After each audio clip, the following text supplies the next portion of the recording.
आणि आता ब्रेक नंतर एक ब्रेकिंग न्यूज अशी बघा, त्यावरती एक नजर टाकूयात। पुण्यात शिवभक्तांनी कर्नाटकच्या गाड्यांना पुन्हा काळं फासण्याची घटना घडलेली आहे। शहरातल्या गोळीबार मैदानाजवळ ही घटना घडली। कर्नाटक सरकारनं मराठी माणसाची माफी मागावी अशी मागणी त्यांनी केली।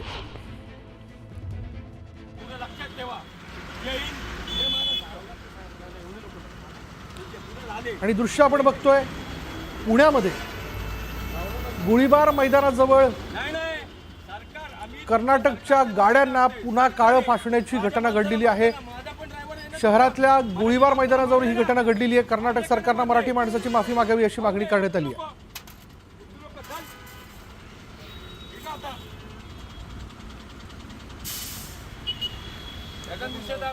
मार्केटला केलेलं आहे। त्याच्या पुढचं आंदोलन एकही गाडीला ठेवणार नाही, सगळ्या गाड्या फोडणार।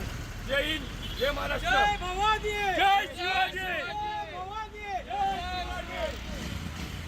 अधिक तपशील आपण जाणून घेणार आहोत। आमचे प्रतिनिधी वैभव सुरोणे आता क्षणाला आपल्या बरोबर। वैभव, काय माहिती आहे बद्दल?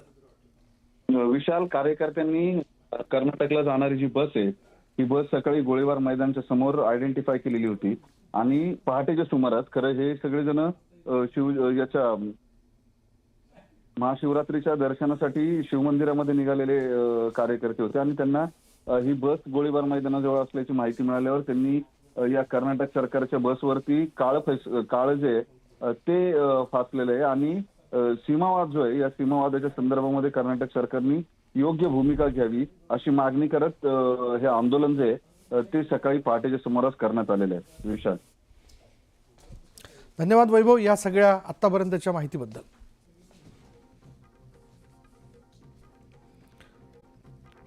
महत्त्वाच्या बातम्या प्रायोजक पुष्कराज रागी डिलाइट्स, महाराष्ट्राचं लाडकं आणि नंबर 1 नाचणी सत्व।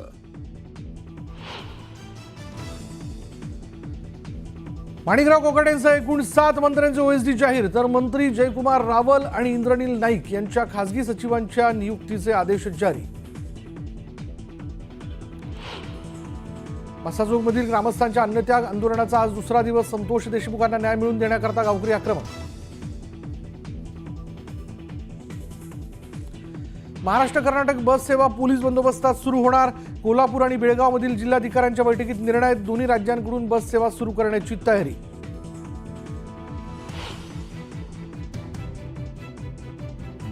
मुंबईसह ठाणे पालघरमध्ये उष्णतेच्या लाटेचा इशारा। कमाल तापमान 5 ते 6 अंश सेल्सिअसने वाढण्याचा अंदाज, नागरिकांना काळजी घेण्याचं आवाहन। महाशिवरात्रीच्या निमित्तानं भाविकांचा उत्साह शिगेला। राज्यभरातील मंदिरात पहाटेपासून गर्दी।